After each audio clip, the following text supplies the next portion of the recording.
Hi, everyone, and welcome to a very special virtual roundtable from First. Thanks for joining us on this very, very sunny and warm day. So we do appreciate your time. We're going to be going deeper into the findings from our State of L&D for SMEs 2025 report. I'm Barry Ryan, Head of Marketing here at First, and I'm super excited to be your host for today.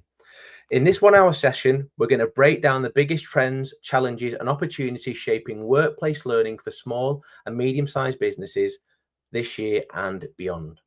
So just a few quick notes before we jump in. Please do get involved. Say hi. Tell us where in the world you are joining us from today. We would absolutely love to hear from you all and make this a really interactive session. If you do have any questions, drop them into the comments. We're going to try and answer as many as we can for you today. And if you do want to get all of the insights, you'll find the full State of L&D for SMEs 2025 report linked in the comments at the end of this session. So without further ado, I'm absolutely thrilled to be joined by two incredible guests. First up, we've got Michelle Hazelton, VP of Products and Innovation at Talent Team. Michelle is a strategic leader and innovator in AI-driven learning technologies. She brings a wealth of experience in leveraging AI to enhance learning and development. Michelle is passionate about transforming the future of work and is a recognized expert in go-to-market strategies and growth initiatives. We're absolutely thrilled to have her here today to share insights on the evolving landscape of L&D for SMEs. Welcome, Michelle. I hope that intro did you justice. Certainly did. Thanks, Barry. No problem at all. Pleasure to have you with us today. And of course, we've got our very own Fred Thompson, founder and CEO of First. With over 20 years of experience in L&D, Fred is a seasoned learning and development expert. He spent 2 decades helping businesses of all sizes create engaging learning environments that level up learner engagement.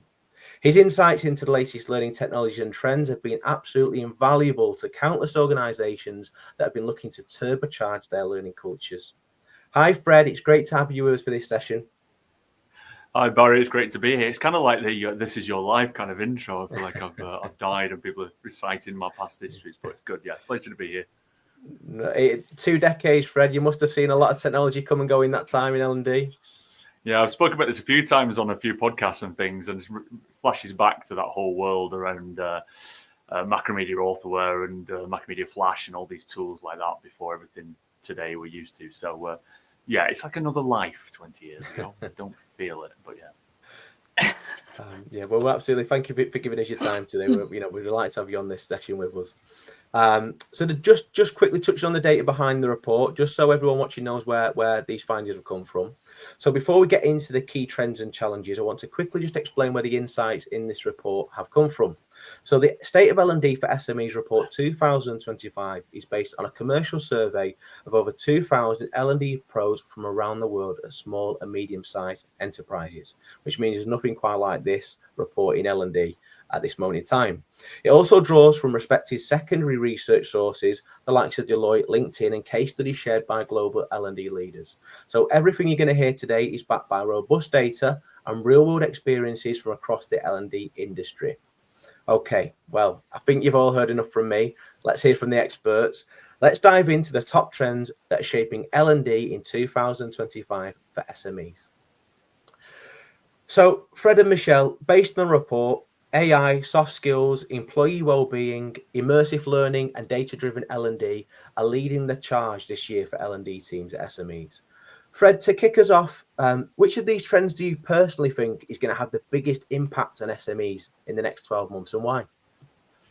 Well, we can't avoid it, can we? And we've already sort of like 3 minutes in or whatever talking about it straight away, the AI side. And I was at the AWS event yesterday where pretty much 90% of stands at that exhibition and conference were all sort of talking about AI and how that's going to change everything in that landscape. And we're seeing it a lot in L&D particularly. So it's really difficult to ignore, but also for good reason, realistically.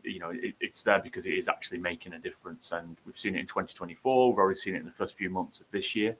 It's already the biggest trend, chosen by 40% of SME L&D teams already, and the single biggest line item in next year's budget. So we're seeing that already perpetuating that trend. But 3 reasons. I mean, it's just the speed, the scale, and that skill fit. The fact that the AI side here can simply just cut costs in terms of generative AI to create course content or repurpose content quicker, freeing up people like designers or SME subject matter experts, the other acronym of SME, freeing up them to do more high value work. And in cash strapped SMEs particularly, I think it's just one of them that really can give them capacity they didn't have beforehand, and really just frees them up to add a lot more value. Great. Michelle, just from your perspective, how should SMEs balance these emerging trends with the day-to-day realities of tight budgets and limited resources that you tend to get at smaller organisations? Yeah, it's a good point. And as Fred's already highlighted, a lot of organisations have quite tight budgets at the moment. So my recommendation would be to think strategically. You can't chase every innovation, every AI innovation that's out there. And, I see this within Talent Team, there's so many amazing tools and you want to give them all a go, but they all have a hefty price tag. So from a learning perspective, really, it's about prioritising what will have the biggest impact on your organisation against the top priorities. So for example, if learner engagement and filling skills gaps are a priority, then look at AI personalisation. How can you really quickly get that learning out to your user base in a very personalised way? And AI, of course, is perfectly set up for that. No, that's wise words. It's about, first of all, understanding your needs, isn't it? And then it's about kind of shaping your strategy going forward around that, really. I'll just diving in feet first. So let's dig a little bit deeper into each of these top trends, because I know the audience will be keen to hear about each one. And obviously we have to start with AI and learning. As Fred mentioned, it didn't take us long before we brought up the AI word. It does seem to be taking over every walk of life, and it isn't going to go away anytime soon. And it's clearly front and center for a lot of SMEs this year based on the findings from our report. So Michelle, over to you first with this one. What do you see as the most exciting opportunities for AI in L&D today, especially for smaller organizations? Yes, I think, historically learning platforms have been, quite labour intensive to set up in a way that, it enables you to create like a really kind of efficient flow for learners, or it's just been clunky in that, they've been told to go there, do this thing, and then they go away again and don't tend to go back. And of course, that's not the world that we're in now. So, we've got an opportunity to use AI to essentially eliminate all of those mundane tasks around creating these really tailored and personalized, like I said previously, learning journeys. And you can do that at scale, and it can be done sort of on demand from requests from across the business. And that's probably one of the biggest challenges for the L&D roles. There might be one person in these organizations, maybe two or three if you're absolutely lucky and you've got enough budget. However, servicing the needs of all of the business is challenging. However, with the advent of AI and weaving that into many of the admin features, and of course the user facing features, but predominantly what we're talking about here is getting learning out there quick, so you can enable that upskilling, the creation of very specific learning pathways to onboard people more efficiently, more quickly, and enable your business to grow and do more with less, which is a term that's been around for a really long time. But this is an enabler for organizations to do more with less. Yeah, I think you've hit on it there, Michelle. I think about how I use it in my own sort of marketing life, and it's enabled me to do things so much quicker, scale things so much faster than it wouldn't have even been possible. You can achieve so much more in such a faster time with AI. But then again, it's only as good as what you give it, isn't it, in terms of the output? So that's a learning curve in itself. It definitely is. And I think, for anyone that's invested any time in using AI, you learn very quickly that your expertise or your skills in using it increase exponentially. And of course, it's definitely important to be reviewing the output, wherever that output may be, whether it's in a generic tool or it's in a specific tool like a learning platform. The output needs to be verified by a human before you then distribute it to your wider audience. Absolutely. And Fred, I'd love to get your take on this as well. Are there any risks or misconceptions you think SMEs need to be aware of when adopting AI-powered solutions for L&D? I guess Michelle's touched on a few of them there. You said similar sort of vein really is, there's in our report, I think it's not on the screen, but might come up further on, but there's 35% of respondents actually said that they feared that the AI that it produces lacks kind of nuance, and also 25% flagged the privacy concerns with it as well. And I think it's important to say that, to Michelle's point, it's an enabler in terms of how much faster and quicker you can do items of work that were mundane or were very difficult to do or time consuming to do before.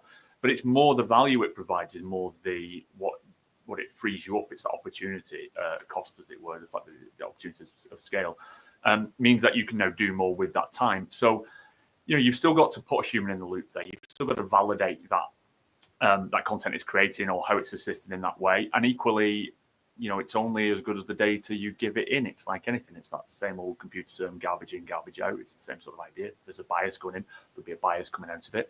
You do need larger data sets in order to make it more valuable. And I think there are some clear concerns that you have to be aware of. You have to understand how it sits into privacy and what information you're sharing with it and elements like that. But I think if you've got humans in the loop to validate that coming out of it, I think you're protecting yourself from quite a lot of the mistakes that it can potentially make. And really, you can then benefit from the time it gives you back. Yeah, I think it's a great point in terms of still having that kind of human element there as a sense check and making sure that what you're putting out is still right for your organization, essentially. So moving on to skills for the future. Now, talking about soft skills for a moment, 25 of respondents said they were prioritizing soft skills training this year. Michelle, with this being such a big focus, how can SMEs build effective soft skill programs without needing massive budgets? Yeah, so I mean, soft skills are definitely the currency of the future. I'm sure people have heard that term many times before, but really, you don't have the time or the money to build out massive academies for leadership or anyone else within an organization. So the programs that we build need to be adaptable for our audiences, and we need to weave in these soft skills into the kind of daily activities that people undertake. So that could be, some kind of community environment. It could be collaborative learning. If I think about some of the things that FIRST can do, one of the obvious things is, peer learning or user-generated content that can be shared and collaborated with on the platform. So this can be really specific to an organization. So if I think about some of the conversations that Fred and I have had actually with a few customers, there was a few really, really nice examples whereby it was a restaurant chain and it was across Europe, and they had quite a competitive environment within their different chains of restaurants. And what they wanted to enable through their learning platform was the ability for different characters, these front of house people, big characters, they would sell wine, they would sell different special dishes from the menus, and they wanted those people to be able to share how they described this wine or described this dish to their customers and how they managed to upsell to the different tables that they were working on.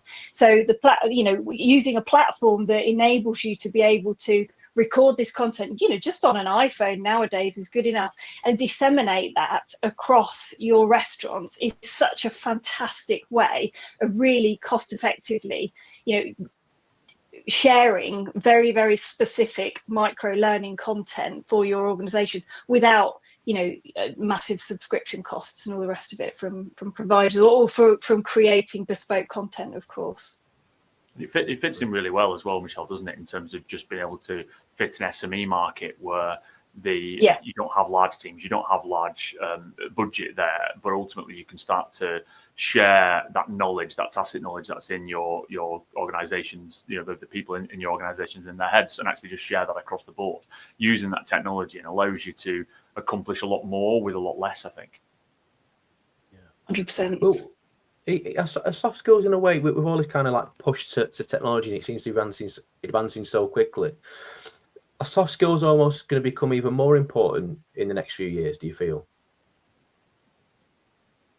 Michelle? Yeah, I mean, definitely. Yeah, we talked about this quite a bit, didn't we, Fred? In that, AI lacks the capacity for sort of genuine emotional intelligence. You can't teach it how to, listen to someone and therefore react appropriately. I mean, it's done a pretty good job, I have to say. I have had some quite He's some getting there, quite isn't odd it? He's getting conversations, with the voice mode on ChatGPT. It's almost a bit freaky sometimes, but this ability to react, especially on a video context or face-to-face contact, you're not going to replace that anytime soon with any avatar or any voice or text-based AI.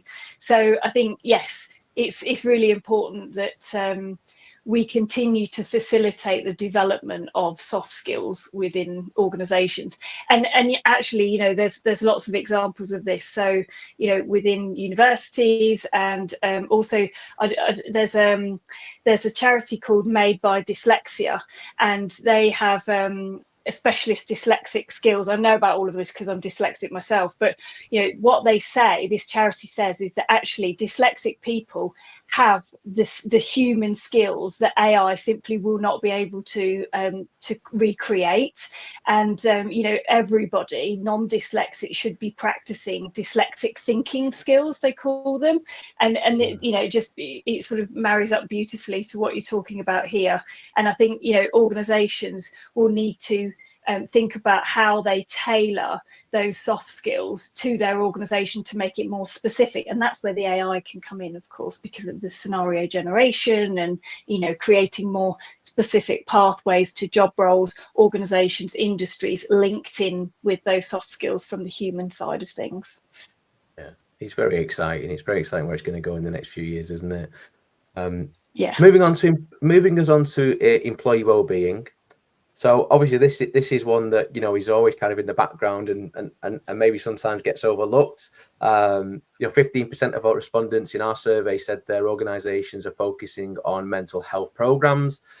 This shift signals that SMEs are trying to tackle burnout before it hits, recognizing that healthy, resilient team drives performance and retention, which when you say it out loud sounds obvious, really, doesn't it? But Michelle, what do you think is driving the shift towards well-being? What's driving the shift? Well, I think burnout is a real thing within organizations, but I think, the common sense part that you've just pointed out is that, maybe because AI is being pushed so heavily, I think that people are really waking up to the realization that happy employees equals productive employees equals healthy organizations and so on. But when you think like beyond the obvious, for me it starts with the management, because if you think about what's the root cause of many unhappy employees, it could be burnout, right? It could be politics within the organization. It could be that you don't feel adequately trained within your job role, any number of different things. But there's one person who actually can make all the difference to that employee within an organization, and that's the manager. So how do we facilitate the manager to better support their employees? And that's through training, and then, and that goes back to many of the things that we've just talked about. Anyway, I'll stop talking for a minute because Fred, it's time for you to get a word in edgeways. No, you're all right. I'm just sort of nodding along with it realistically. And it's one of the things that kind of gets forgotten, isn't it? That it's a very personal kind of, mental health can be affected by lots of factors, but in terms of just simple relationships at work and how that works, we'd ignore AI because we've talked about it enough already. We're talking about real world scenarios, real world people, and how that operates. I think it's key to realize that as we have developed as a kind of a species, I guess, we've kind of taken more awareness about mental health and the role it plays and how to recognize it, how to deal with it, how to address it. And I think there's, from a study perspective, there's statistics on this that show the real impact to business. And there's a study from last year from Deloitte, which estimates that £51 billion annually poor mental health costs UK business, UK employers, which is an incredible number. So this isn't, no matter what technology, this isn't going away as a problem. It's something that we still need to address really heavily. Yeah. Yeah, and I, like you said, Fred, I don't think it's something that's going to go away anytime soon. It's something that all businesses are trying to kind of tackle in their own ways, isn't it? Essentially. Yeah, as well. I mean, just like simple things that you can do to really sort of promote. You talked about upskilling leadership and management and that side, but I mean, you mentioned just briefly on your example, Michelle, around the restaurant chain who was wanted to do that social learning element to it. Yeah. But you can run sort of little mini kind of peer-led circles in that regard as well to help with mental health. So if you've got kind of coping strategies, if there's certain managers in the business who seem to be handling the pressure a little bit better than others, you can kind of share that knowledge between them. You can connect on little mini kind of calls almost. It's benefiting from that social learning element to it. It doesn't have to be really badged as that, but ultimately just that ability to share experiences and coping mechanisms also will help quite a lot. Kind of a support network for the people that need to help wider teams to feel less stressed, happier, have better well-being in general. Promote positive behaviours and positive working practices within an organisation. Yeah, love it. Well said, Michelle. Now on to our next trend for SMEs, immersive learning. So this is an interesting one, and it was one that I was obviously keen to speak to you both about, because a lot of people, when they hear that word immersive learning, people are thinking about people VR, AR, people walking around with virtual reality headsets, walking into doors, and it's really only for companies and organisations with big L&D budgets. But it's broader than that, isn't it, Fred? Do you have any practical tips on how L&D teams at SMEs can apply immersive learning without the big budgets? Yeah, so I mean, immersive learning realistically is, if we go back to kind of how learning operates and how it works the best, it's generally when you can actually put into practice what you've learned. So rather than just being told, hey, you've got an angry customer, this is how you deal with an angry customer, you say these words, you do these things. If you actually sit in a real world environment and that angry customer is on the phone to you, you will learn a lot more about how to experience that for the next time round. And really, that's what we're talking about with immersive learning. It's not, it can be VR, it can be augmented reality, it can be things like that. But it's also primarily focused in that repeating what you've learned in a real life scenario that feels like it's real life to some degree, and just making sure that you can employ what you've learned, in an environment that feels real. So when you ask the question, Barry, about how, have you got any tips for doing that, especially in SMEs, it doesn't have to be as complicated as that. You can thinking about that customer example, like an angry customer call, can simply be a role play exercise. It can be on Zoom or Teams where one person acts the angry person. It can be a pre-scripted environment where they're just going to deliberately escalate in certain elements and just see how you employ what you've learned and apply it. So there's lots of different ways to deliver it, but there's really simple ways of taking what you're trying to make sure is instilled in your business and then wrapping it in an immersive environment. If we expand on that a bit more and bring AI in, then we can, instead of, so traditionally an organisation might have been asked to, can you create us a learning experience for, our sales team who are dealing with difficult conversations, let's say, or our customer success team. And you might go to the head of customer success and you might say, right, can you describe a range of different scenarios that your team members might be in, and, as close to real life as possible. And so you're taking that SME's time, and they might need to sit down and write all that out, and, and that's going to take time, and then it's got to be reviewed, and then a learning designer has to pick that up and put it into some kind of journey, and then it has to be configured on a platform, and then you enroll the users, or maybe you put it out to some learning development company and they create some whizzy e-learning course, or something like that, which costs you 10 grand. And you don't need to do that, because actually, instead of starting with a blank piece of paper and taking up lots of people's time, you can employ AI features to say, I've got this scenario, these are the people, these are the industries, and these are the specifics of the conversations that they'll have, create me some examples which I can then turn into a learning experience or a learning journey or something like that, and then could give me a quiz at the end of it to make sure that they have properly learning all of the different aspects of this of the skill that they need to acquire during this learning experience process. So what used to be either very costly or very time consuming is now achievable in a very immersive way very quickly, bringing these technologies together in terms of the creation of the scenario that they need to build, the experience that can be enabled, and the technology to support that for creating it, and of course for the learners to go through that experience.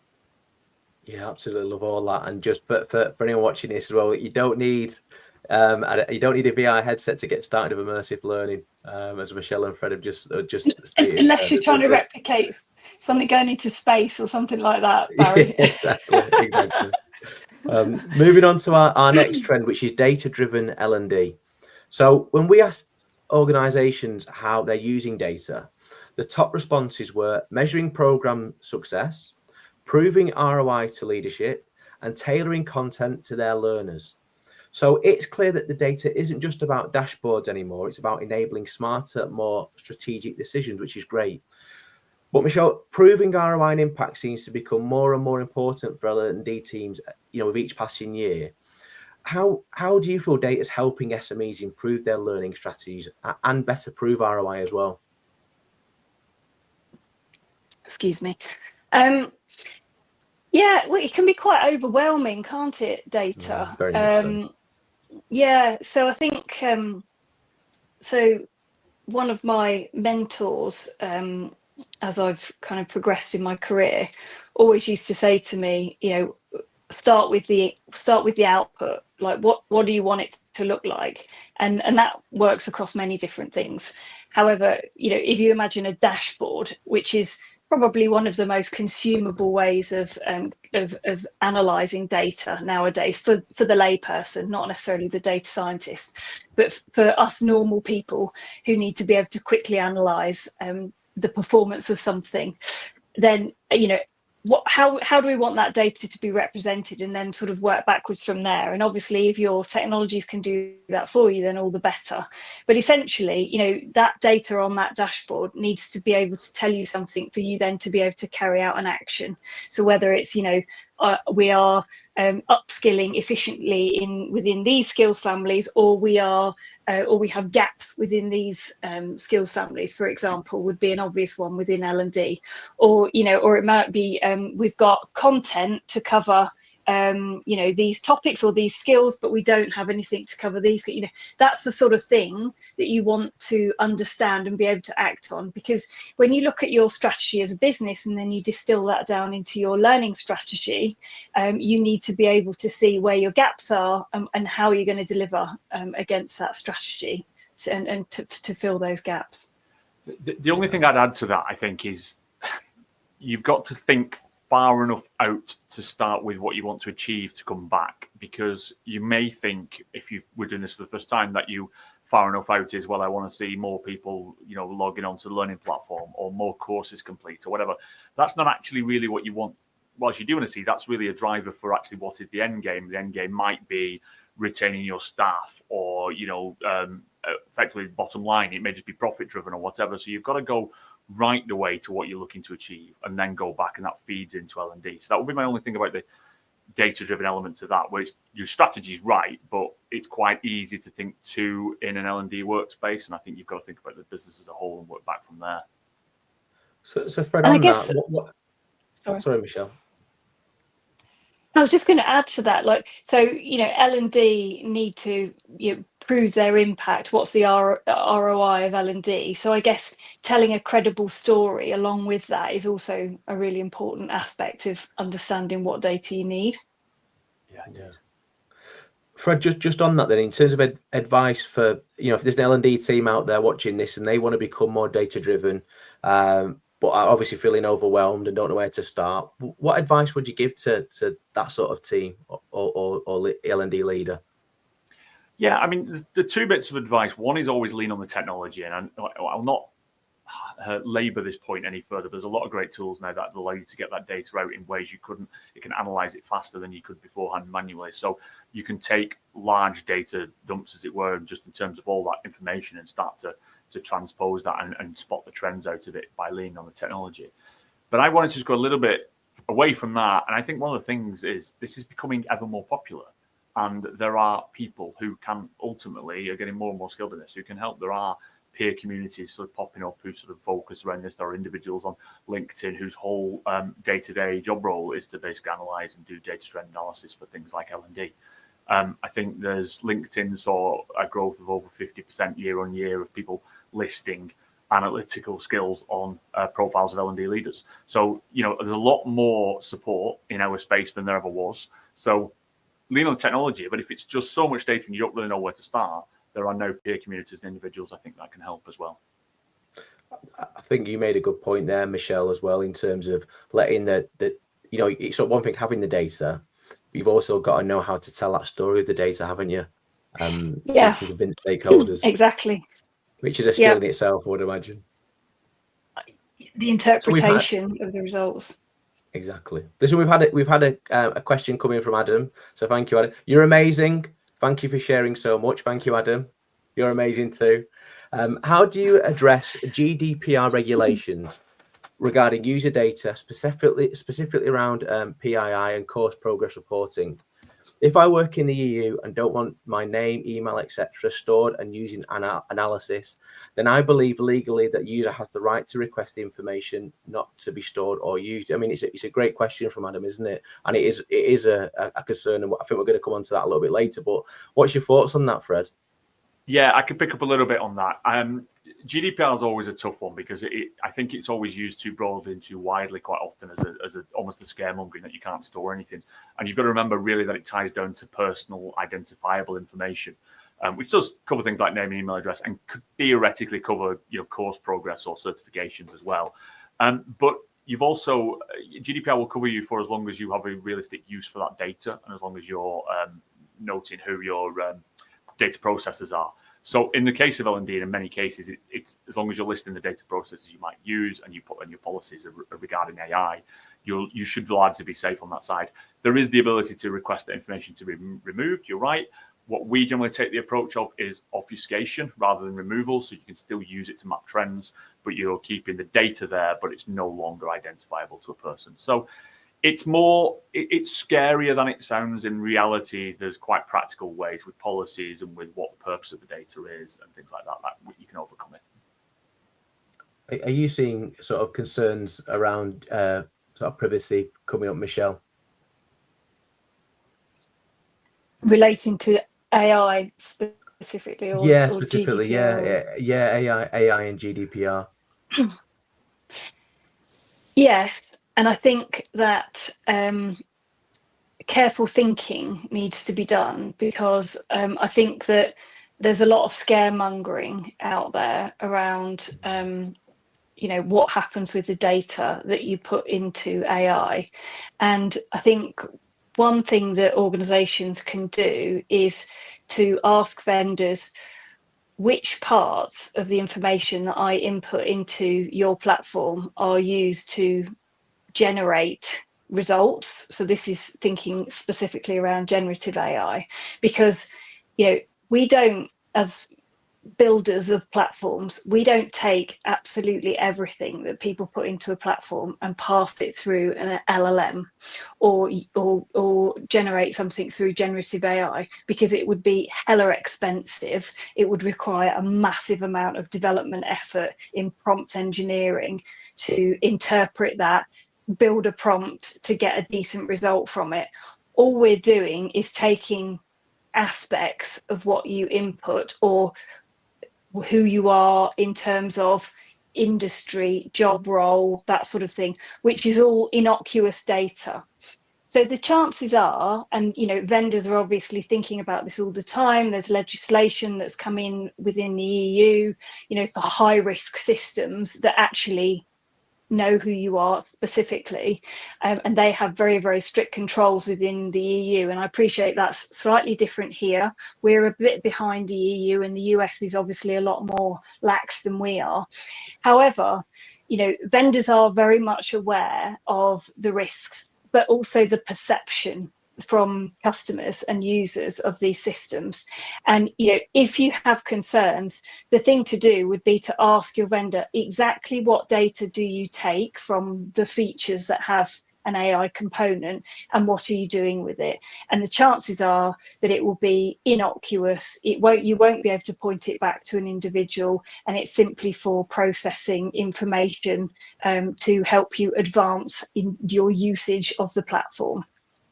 Yeah, most reputable vendors will already have this listed as well. In terms of that, you probably don't need to actually, can probably find it on the help site or something similar. And worth noting, there's different approaches to this as well. So the current approach that we're using in First, we can actually control the OpenAI account that you actually send the data to. That can be fully under your control as well, with your own setup and permissions. So there's different ways as well of sort of managing that data. But it's a great question, and one that continues to kind of just sort of dominate, I guess, when we talk about AI and data in particular. Yeah, brilliant advice there, Michelle and Fred, and great question, Adam. Just to everyone that's obviously joined us today, we're moving on to our next section in a moment, which is going to be the biggest L&D challenges for SMEs, which everyone's going to be keen to know more about. But if you do have any more questions, you don't have to wait until the end. Put them in the chat, and we'll be happy to answer them as we go along. So, as I mentioned, the biggest L&D challenges for SMEs. Now, our report highlights some real hurdles: learner engagement, budget constraint, leadership buy-in, and measuring impact.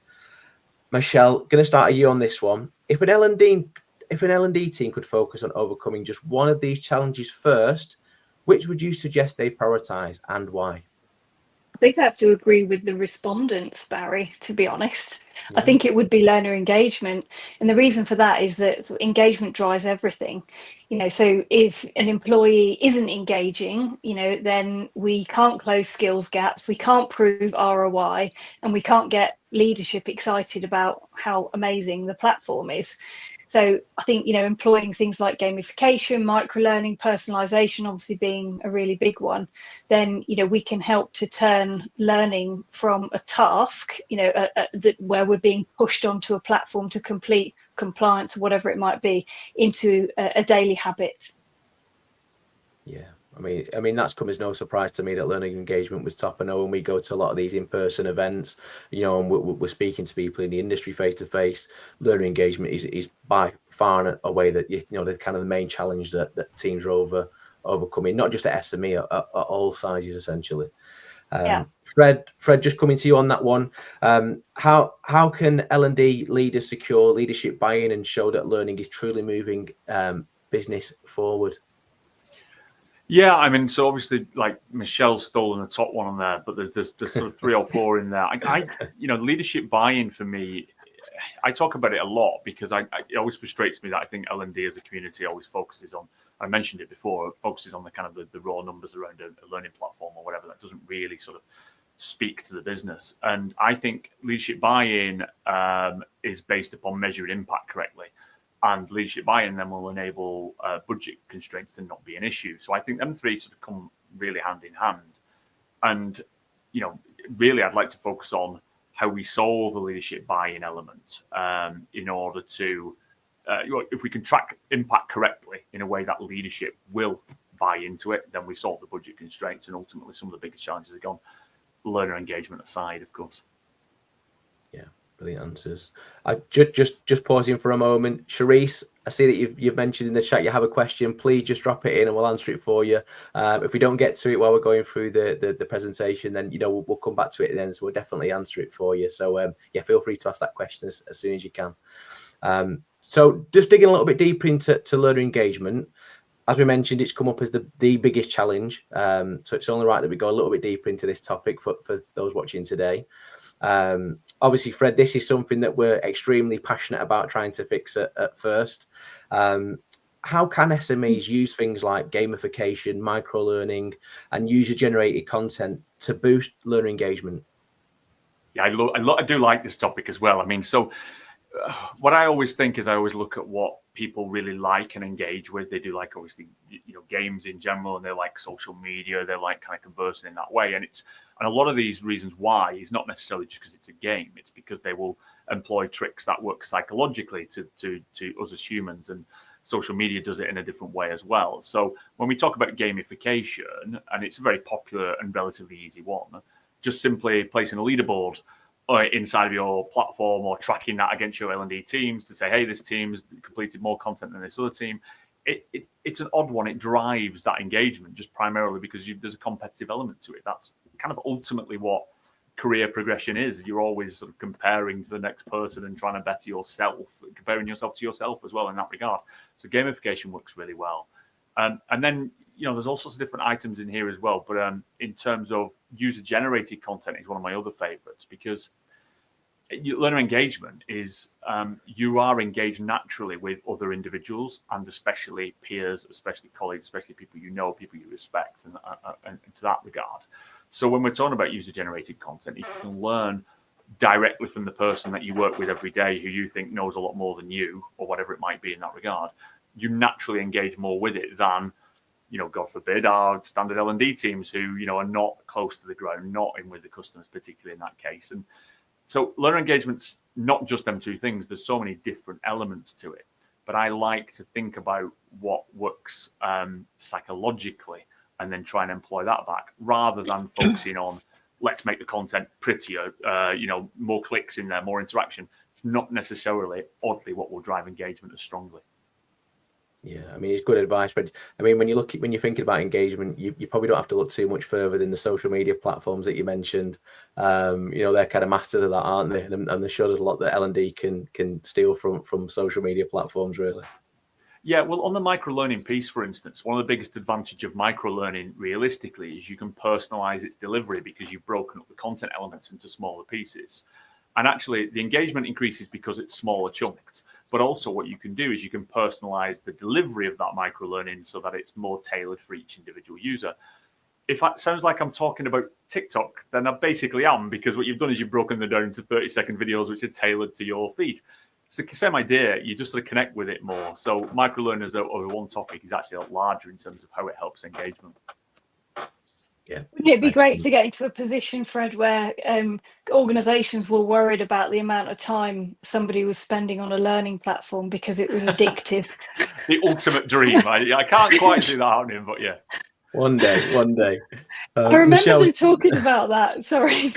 It's okay. I remember people talking about that when LXPs first became a thing. It's like, oh yes, but we don't want people spending too much time if it's too good. Yeah, that's a nice problem to have for L&D teams, isn't it? Michelle, just quickly on this one, are there any strategies that you personally would recommend to get learners more involved? Yeah, I think just expanding a bit on what Fred said previously around the user-generated content is kind of giving learners ownership for learning, and people, if they feel like they've got something useful to share, are generally quite enthusiastic about doing that. So it's kind of facilitating that, so they've got a voice and a choice, if you like, over how they go about doing their learning and sharing their learning, building that kind of community collaborative feel.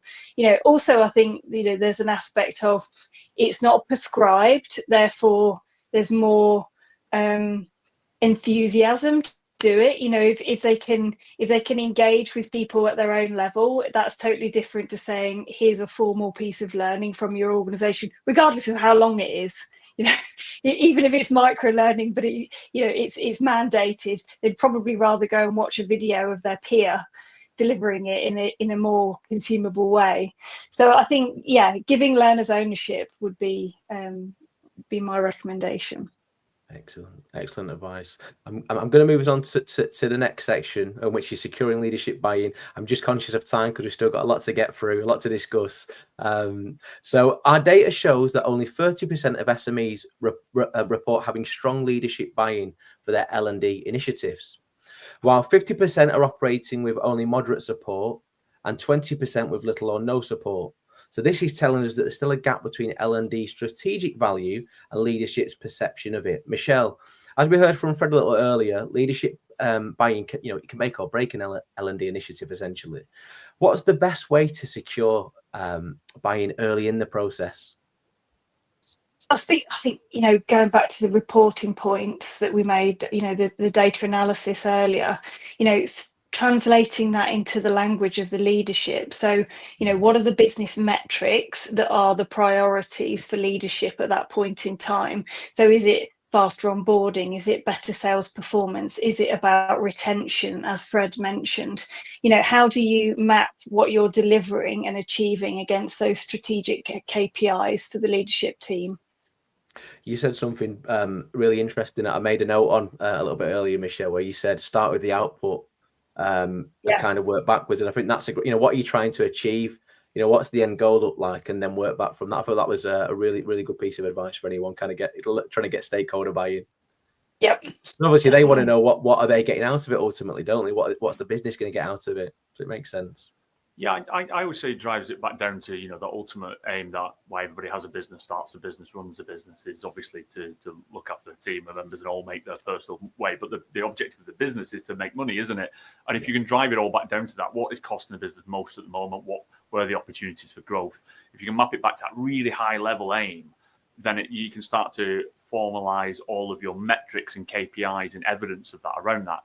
Now, this doesn't have to be as complicated as it sounds. I mean, you can track, if one of your aims is you've identified that the business generally succeeds or retains customers more if they're supported, if their support teams look after them, you might sort of set a metric which is around the time to answer a call or fix a problem that comes in the support desk. Well, you can quite easily, it's a really terrible word, metricize that in terms of you can track it with either report ticket response times, or you could do an NPS score that you could start today, and then in 6 months' time you could then reanalyze that. And in the middle, you put some training in that is all around making sure there's a good response time. How do we respond better, faster? How do we use tools? How do we make sure the answers are more accurate going back? And you'll be able to directly measure that. And when you can then report that back to the C-suite and to the leadership, actually that has this training that we've put in place has meant that our support NPS scores have gone up by X, which is ultimately going to retain our customers. It makes the buy-in a lot easier to achieve. Yeah, great. A great practical example. Talk the language of business, and it'll make your life a lot easier, won't it? Yeah. I also think you need to copyright the word metricize as quickly as possible. I couldn't think of a better word while I was on live, so metricize will be it. There's got to be a word for it. So just moving on to one that I know is going to be a hot topic and of interest to a lot of people watching is where SME L&D budgets are going to go in 2025. So the top three areas SMEs are planning to invest in are measuring impact, AI platforms, which may come as a surprise to many, and soft skill programs. So while it's encouraging to see that budgets are flowing towards people-focused and performance-driven initiatives, Michelle, coming to you first. For those SMEs that are seeing budget increases, where do you think they should invest first? Are we looking at AI tools, immersive tech, measurement systems, soft skill programs, or something completely different? I think AI tools and measurement systems are the two that I'd pick, so investing to help personalize those learning experiences and then proving the business impact for investing in those technologies in the first place. This gives a really good cycle that then justifies the future spend of any kind of immersive tech. Doesn't need to be VR and sort of soft skill programs. Yeah, brilliant. Yeah, again, I'm conscious of time. We've got so much to discuss, and we've got 10 minutes left. So I'm gonna move us on because I want to bring Fred in on concerns about AI in L&D.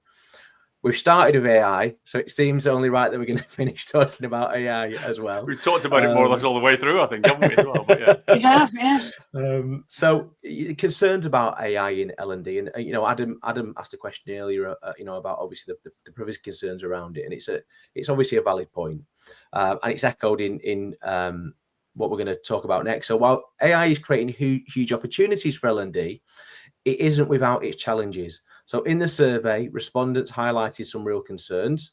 Thank you for this one, Adam. Privacy and data security issues, a lack of nuance, as you mentioned before, Fred, in AI-driven content, low adoption rates among learners, So interestingly, while 50% of L&D pros said they're moderately comfortable using AI, 30% still feel unsure or uncomfortable.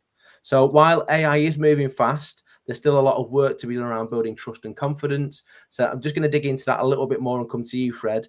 So obviously the report highlighted those privacy concerns and low adoption rates and discomfort with AI. How do you think SMEs should address these concerns with their stakeholders and obviously their people who are going to be using it as well?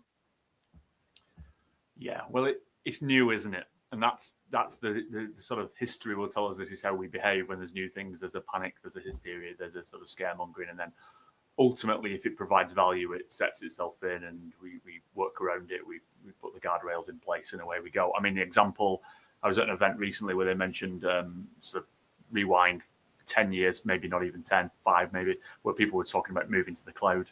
And that was a panic. You can't possibly move our data to the cloud, really, the storage of that, the safety, security of that.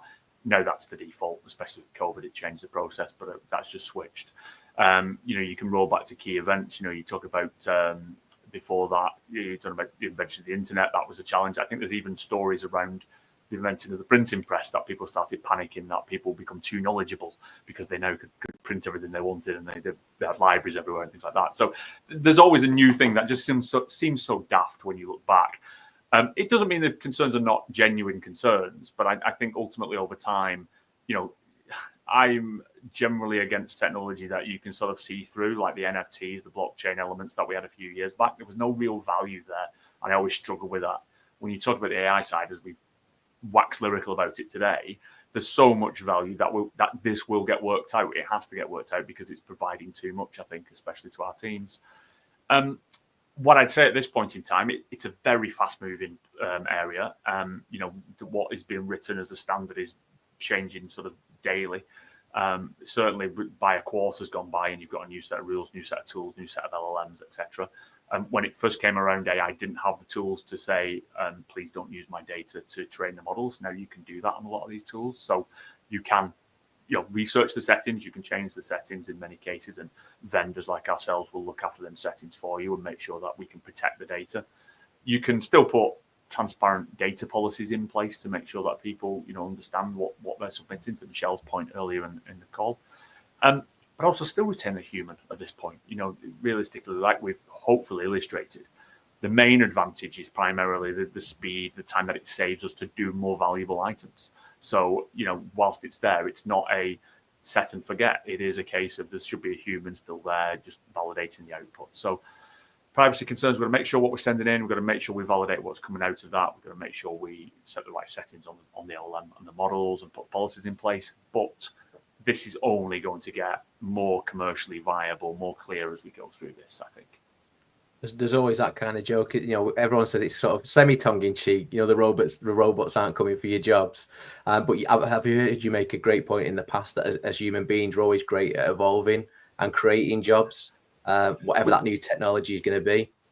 Well, the strange thing is, it worries me more the more I think about how close and similar we are to ants. Because I look at ants and think, why are they doing that? And I think this is the case we look at humans. We just invent things to do and we measure success based upon them, and that's what we'll do.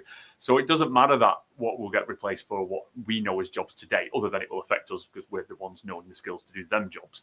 But ultimately, long term, as a human race, we will just find other things to do that will replace it. And I think as part of, we're using AI to ultimately do a lot of things that was either difficult to do or time consuming to do, which is a perfect use case for technology, really. Lovely. Before we get into our questions, I just want to bring in Michelle on the role of AI in L&D. So Michelle, this is an interesting one because obviously our report shows that AI is already starting to move from a nice have to a must have. Yeah. But where do you see AI having the biggest immediate impact on on L&D at an SME?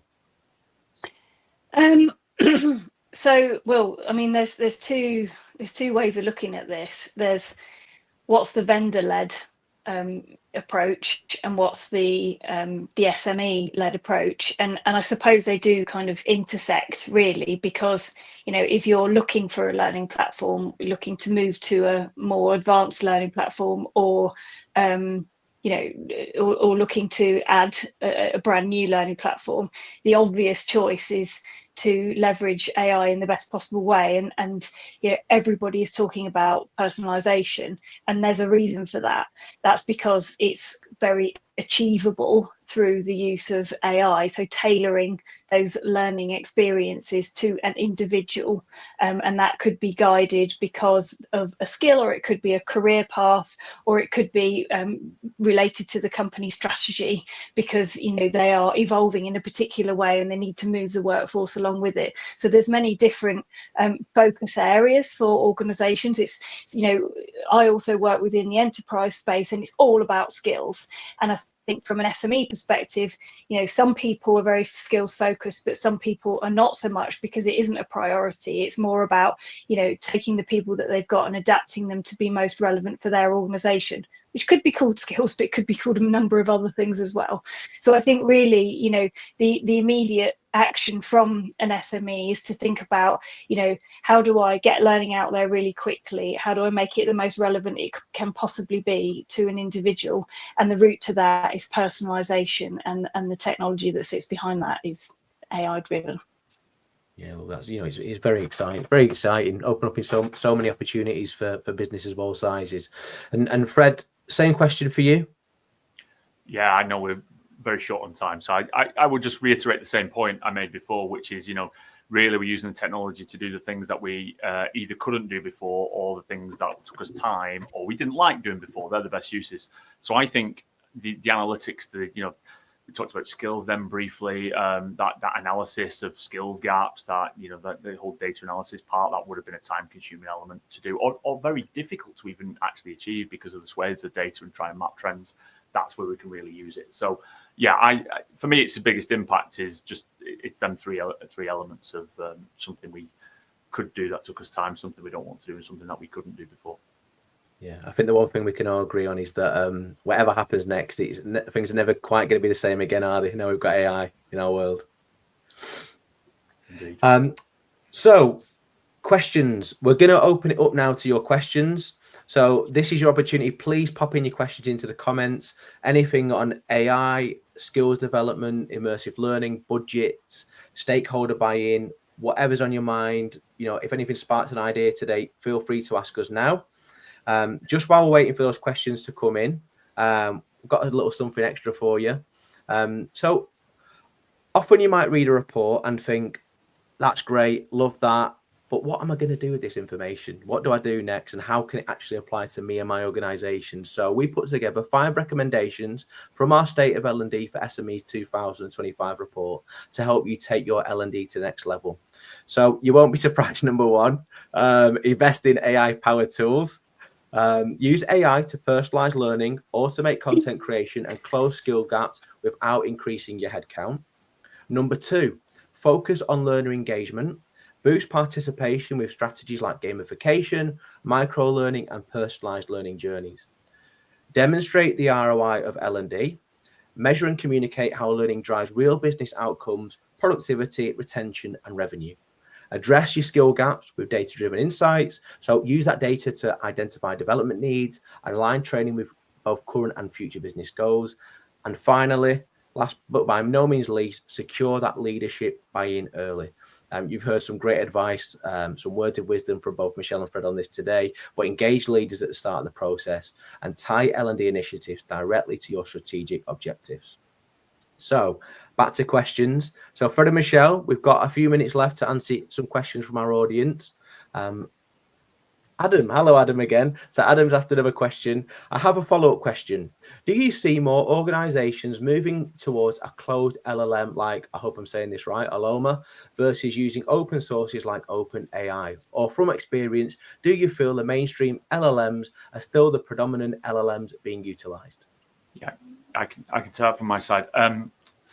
Realistically, everything is still moving too fast, is basically what it is. So even if you go with the mainstream, the models are changing, there's new models, and they've got very different use cases, very different intended outputs. We are taking an approach of using sort of an aggregated approach so that we can switch out the model behind the scenes if we need to give different options as the models progress. So it'll give you the option of the more private protected models, but also the more public models. they are becoming closer in terms of what they'll offer, or at least some of the top models will.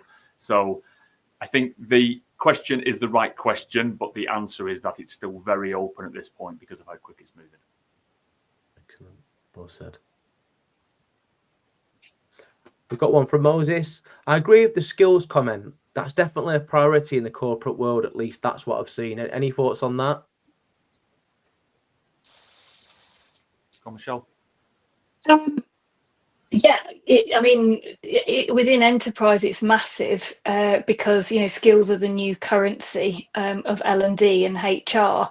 Because essentially, if you think about your top level strategy and how that filters down into skills, if you work in emerging technologies or industries and you don't have the workforce in order to execute against that strategy, that's a big problem for you. So extrapolate that up into tens of thousands of people and your problem gets enormous and very costly.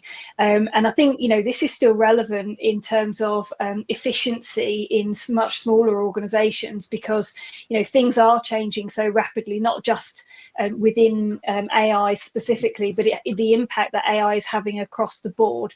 Therefore, you need to know what skills you've got within your organization in order to understand where the gaps are and where you need to be focusing your efforts in the future, whether that's around recruitment, retention, development, or upskilling your workforce. So yeah, I personally agree with the skills piece. We're doing a huge amount on it within Talent Team at the moment, and I think that it should be something that if smaller organizations are not aware of or not familiar with at a deeper level, they should upskill themselves. Yeah, excellent. We've got one from Moses. Can you guys share an example of how you have developed personalized training? I guess I should bring you on this one, Fred. Yeah, we don't have anything to obviously show today, and it's probably something that we can reach out to you and demonstrate. If we're talking about our platform, for instance, in isolation, we've built the whole platform around the personalization. So we take into account everything every user's doing, every learner is doing, from what they're viewing, completing, who the content author is, what the type of content is, whether they like it, bookmark it, share it, every type of interaction. And then we are formalizing that into a personalization engine and then bringing that back to surface the right relevant content. So that'll also take into account your interests, your skills, etc. So our personalized approach to that is baked in. It's almost that you don't know it as much because it's just being presented, it's part of our methodology in the platform. The only real tidbit I'd kind of give you, which we kind of touched upon before, is the key for me is always breaking down the content into small enough, manageable, personalizable chunks, and also even variations of the content as well. So that personalization can mean one person engages with a PDF versus a video, for instance. It's not that they learn one is better for training, it's just how people engage with it. So you can actually use that as a personalization tactic. And that's all about how you break the content up and repurpose it. But we can get in touch with Moses and give you a demonstration of how that works if you're interested. Yeah, great. Thank you for that, Fred. And our last question for this afternoon. Thank you, Charisse, for adding this. So personalized learning means a lot of things to different people. When you talk about it in this research you've done for SMEs in 2025, what do you actually mean? And how are smaller providers making that work in practice, especially without big LMS setups?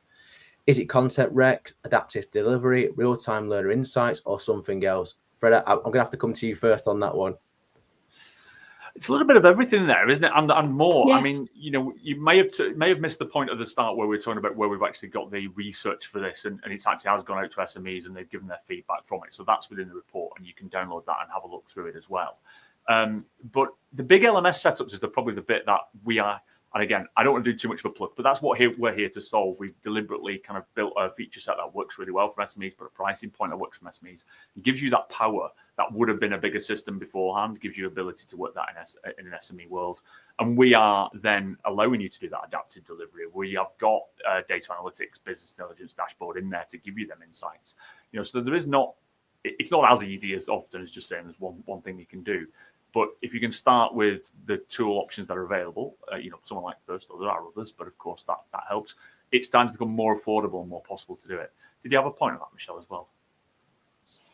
The thing that came to my mind was around what we discussed with immersive learning, and immersive learning being in most people's minds like VR headsets or something along those lines, and that's not the case. It's about creating a learning experience which is relevant to the learner, and that's the personalization piece. But it's not just relevant to the learner, it's also relevant to the company that they work within and the industry they work within and the situation that they need to learn about in order to manage going forward. And that's where we talked about using AI to help you to create that much more immersive learning experience, either through storytelling or scenario-based learning.